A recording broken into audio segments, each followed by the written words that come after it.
This is a data science project on the Rewatchables, which is a podcast about movies brought to you by The Ringer.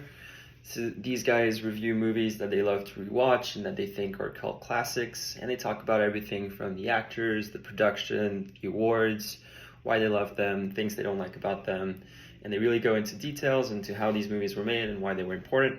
I think it's a fantastic show. I kind of view it as a list of some of the best movies out there.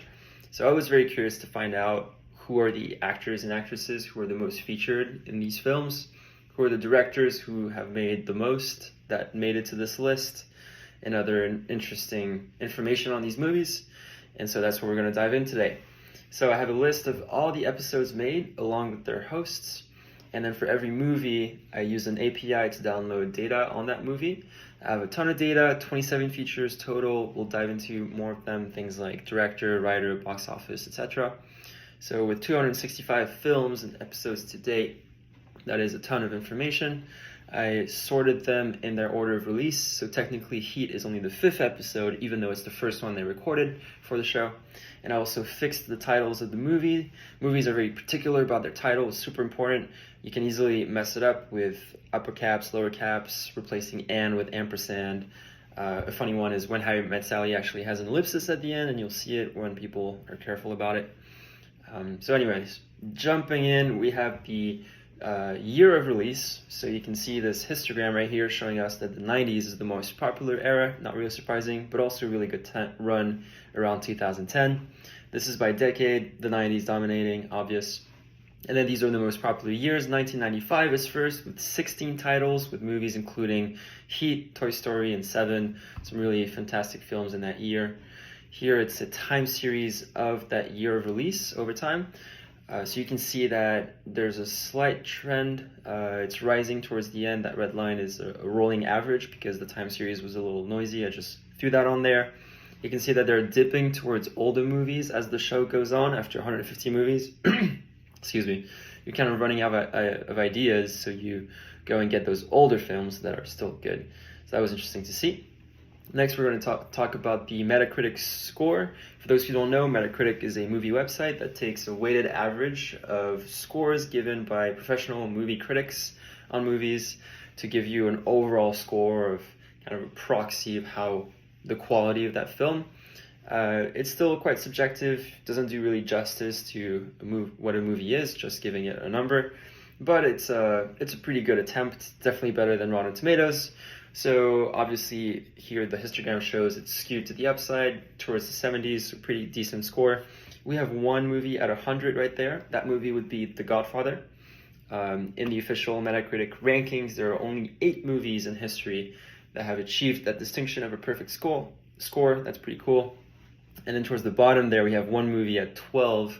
That would be Cocktail with Tom Cruise. Really fun movie. I'm glad they did that one. They definitely admitted that everyone knows it's a bad movie, but it's fun to rewatch nonetheless. So that was cool. Here's same idea. It's a time series of the scores over time. You can see that in the middle there, it got a little questionable grabbing these semi-bad movies, but recently it's been in a really tight range, definitely bringing the trend overall a little higher. Here I have the top 10 oldest and most recent movies on the show. The oldest one was Butch Cassidy and the Sundance Kid in 1969. That's the only movie made before 1970. And in the recent ones, pretty interesting to see movies like Get Out and Dunkirk. They had only been out for a couple years when they were featured on the show, so that's definitely impressive. And then you have anomalies like A Star is Born and Top Gun Maverick. I believe these are the only two those movies were actually still showing in theaters when they were on the show. So it really speaks to how much of a phenomenon these movies were when they came out. And that's a perfect transition to the next feature, which is box office. So these are domestic numbers. These are not inflation adjusted. At the very top, we have Top Gun Maverick, over $700 million in the United States. Huge success. Titanic was first for a very long time, pretty close behind. And then you have some small movies like Reservoir Dogs and Swingers. Those also had a smaller budget, so we're not going to blame them for that. And overall, this draws a very nice log normal curve, peaks around between 40 and 60 million, definitely good box office. And then you have Fat Tails with all these huge blockbusters. Next, we're moving on to my favorite part, top 10 directors, writers, and actors, actresses. So starting with directors, drum roll please. Most featured on the show is Tony Scott with 8 films, super impressive. There's a ton of movies to be on there.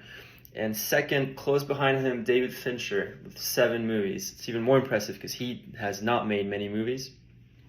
And so these two guys were really tied first, back and forth. The last episode today, Man on Fire, was directed by Tony Scott. So before this one, these guys were tied in first place with 7 movies each for about 30 episodes. So it kind of shows you they keep going back and forth, adding movies from these guys because they are really phenomenal.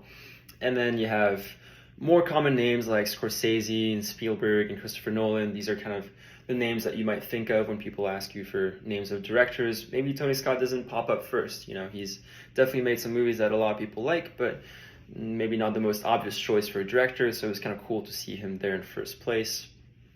And there are a lot of guys in there. Next, moving on to the writers. Top place, we have John Hughes with 5 movies. And then second, we have Cameron Crowe with 3 movies. And after that, we have a ton of people with 2 films that are kind of tied. And this, I think, shows that writing a good script is really hard. Probably harder than directing a good movie. And so even the number one, he only has 5 movies in there. So it tells you how hard it is. And if you look at these 2 guys, really John and Cameron, who are at the top, everyone else is kind of tied, so it doesn't really count. These 2 guys, really interesting to see that every single movie is a comedy. It was made in the late 80s to early 90s. And they actually directed themselves that movie as well, which really speaks to their talent. The 2 exceptions are Home Alone and Mr. Mom. John Hughes did not direct them, but everything else, both of them, they directed it. So it kind of tells you that these guys, the Rewatchables, are a little biased because they love comedies from that era. I don't blame them. Those are really fun movies to watch, but it's kind of funny to see how those are the most rewarded writers in that category. Next, for actors, we have Tom Cruise, biggest movie star in the world. He's got 9 films on there, super impressive. I was not surprised by this one at all because you can really tell how much these guys like Tom Cruise. They both make fun of him and also really admire what he's capable of doing. Number 2 is Al Pacino with 7 films. He was obviously top bill with De Niro in the original episode on Heat, so that's not really surprising. These guys also love Pacino movies like The Godfather and everything. And then you have more common A-listers like Tom Hanks and Leo. You might have thought these would be, higher on the podium, but they're not. So that was kind of interesting to see. When you look at genre, I'm going to talk about that for a second. Tom Cruise definitely seems like the action guy. And then you got Tom Hanks down the line there is more of like a comedy/romance guy. I skipped over Al Pacino. He's more of like the drama guy. So you can see how these actors kind of have these genres sticking to them. Leo, for example, has a greater range. He's capable of doing really diverse movies. Then number 2, so I didn't explain this, but for actors, this is using the ranking from IMDb. For every single movie, IMDb will give you 3 top actors that are supposed to be either the top billed, which means the highest paid, most famous, really carrying the movie. And it's sorted, so you'll have the number 1 movie star, and then maybe like the supporting actor, and then another famous person that happens to have a role in the movie. So number 2 here, we have Matt Damon, but honestly, I don't agree with this. The reason why is one of those movies, The Bourne Identity. For some reason, IMDb put Frank Appetente as top billed in that film. I don't understand why. It might be a mistake because Matt Damon was 100% top bill in every single Bourne movie. Other ones like Saving Private Ryan and School Ties, I totally get it. He's definitely not top bill in those. But if you remove that one, that means he would be tied with Brad Pitt with 4 movies. That makes a lot more sense. Brad Pitt in the Ocean series, for example, definitely number 2. He's great in those. And Brad Pitt kind of prefers and is very good at doing supporting roles in movies. So I kind of like putting him number 1 on that list instead. But anyways, we finally have some actresses with Meg Ryan, Gwyneth Paltrow, Sharon Stone, Diane Keaton. A ton of really phenomenal actresses playing great movies, a good amount of romance, but also some crime and drama in there. So that was fun to see. And then in actor number 3 category, we have more of our character actors. So, Joe Pesci and Paul Rudd, definitely some familiar faces that are usually not top bill in a movie. Rachel McAdams is number 1 in that list with 4 movies. I was a little surprised because she's not really usually in conversations. She's phenomenal. She's played in great movies. These guys happen to love a lot of rom-coms like Wedding Crashers, super fun to watch.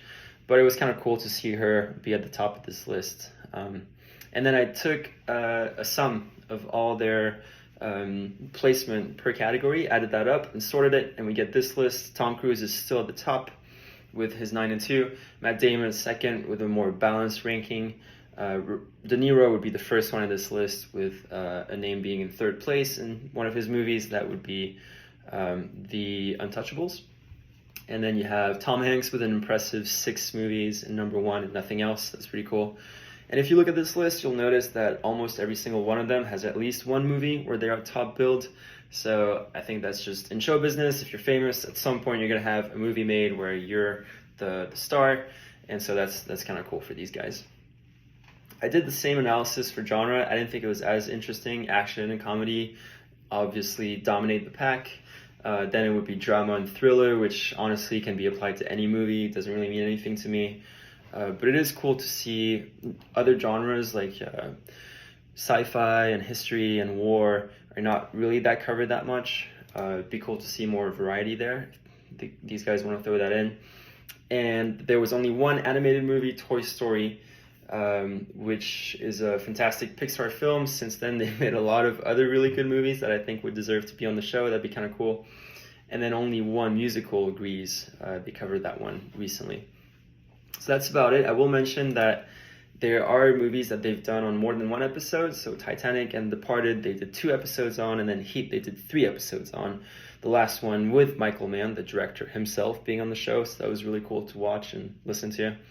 And they've also done one TV show, a Miami Vice episode in 2 parts. So obviously I removed those from the statistics, not to bias anything. So I'm done with the movies. That was really fun to do. I do have a little bonus. A ton of people have hosted episodes on the Rewatchable. In total, 50 unique hosts have appeared at some point. Names including Quentin Tarantino, Aaron Sorkin, Michael Mann, like we just said, and then everyone from The Ringer, pretty much. So it's really cool to see them come on the show. I did the same ranking for these guys. Number 1 would be Bill Simmons. He's been in 230 episodes, 87% of them, almost all of them. And right behind him, you got Chris Ryan and Sean Fennessy. And then it's kind of a mixed bag across the ladder. So when you look at these top 3, they've actually made 24 episodes, the 3 of them together. That's the most common combination. And you can tell why, because they just have a great chemistry between all of them. So they make great episodes. But I would also mention that for the gals out there, Amanda, Juliet, and Mallory are also very good. They have great chemistry between them when they do the rom-coms. I really enjoy those as well. So it's really fantastic to see all these people work hard on this show and remind us why we love these movies. Hope you enjoy this. I'll see you next time.